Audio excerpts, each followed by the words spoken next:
Bonjour, heureuse de vous retrouver et un bonjour particulier à ceux qui nous ont rejoints cette semaine, les nouveaux abonnés qui ont été particulièrement nombreux ces 15 derniers jours.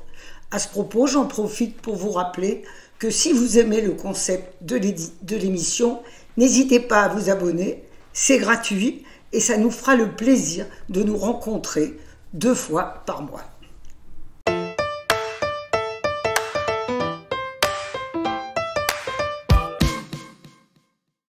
L'auteur que nous rencontrons aujourd'hui est Jean-Baptiste Andréa, dont le premier roman, Marraine, a été multi-récompensé. Il réitère aujourd'hui avec un livre émouvant et vrai que j'ai choisi de vous présenter dans cette émission pour un nouveau bonheur de lecture.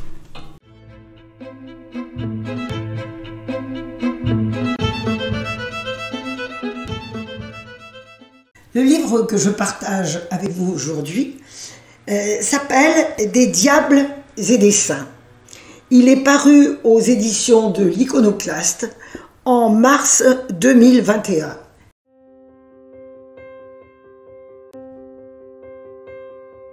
Les doigts agiles de Joey interprètent des morceaux de musique sur des pianos publics dans les lieux publics.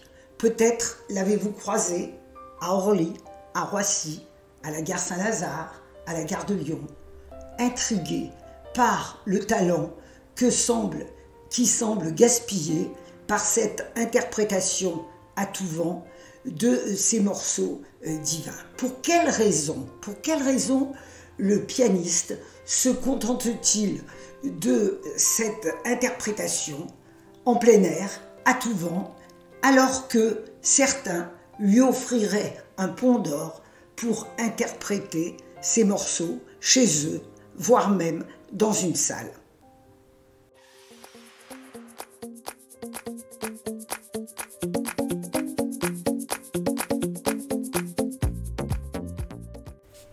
Interpellant le passant, apostrophant le lecteur, le pianiste virtuose remonte le fil du temps pour nous mettre en face de l'enfant qu'il a été, cet enfant qui a perdu ses parents et son insupportable sœur dans un accident d'avion.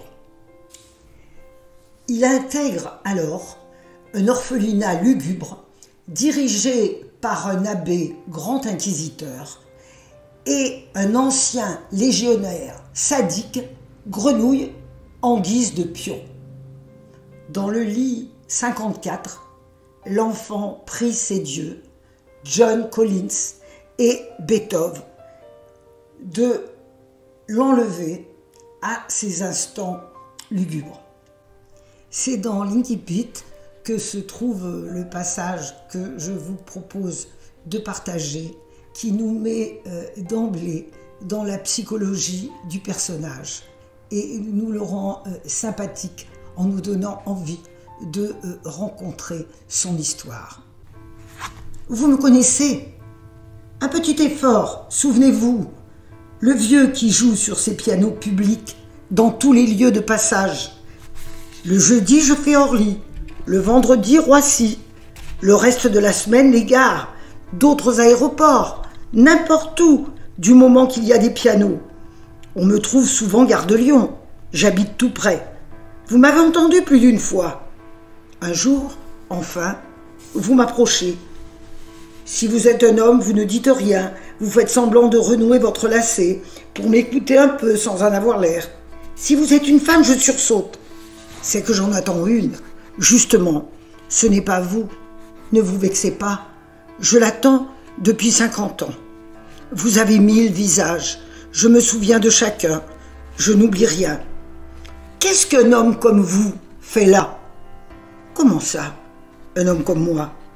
Et vous répondez toujours à peu de choses près. Un homme enfin qui touche le piano comme vous le faites? Vous jouez comme un dieu? Vous jouez peut-être pour lui? Un talent comme le vôtre, on ne le perd pas dans les gares, ni dans les aéroports. Vous jouez comme ces pianistes qui enchantent le monde dans de grandes salles pourpres.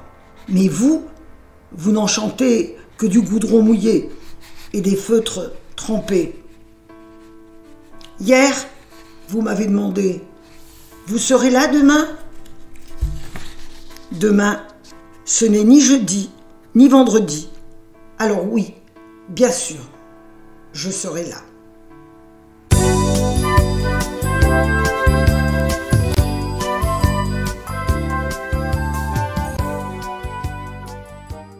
Alors pourquoi lire ce livre ? Eh bien, parce que c'est un livre beau comme un do mineur, comme dirait Joey.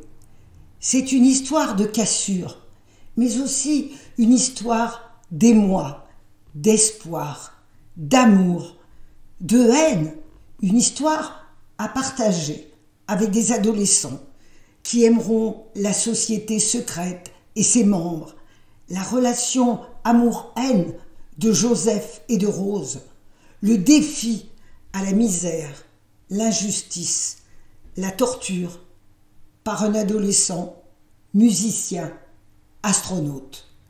Un très beau livre, fleuron d'une bibliothèque familiale. Peut-être rencontrerez-vous Joey au hasard de vos voyages. Vous le croiserez dans un aéroport ou dans une gare. Si vous avez lu ce livre, vous le reconnaîtrez.